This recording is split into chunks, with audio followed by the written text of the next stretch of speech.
Meron pala akong gustong sabihin sa isang babae. Ang ganda niya. Cute. Saka malaman. Miss, pwede makaupo dito? Pwede, boy. Mayroon sana akong itatanong eh.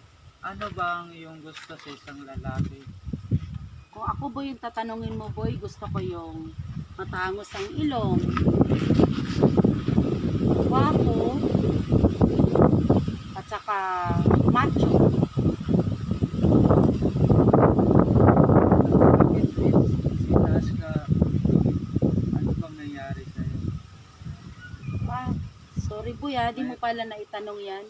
Bulag kasi ako, boy, eh. Bulag ka? Opo. Sorry.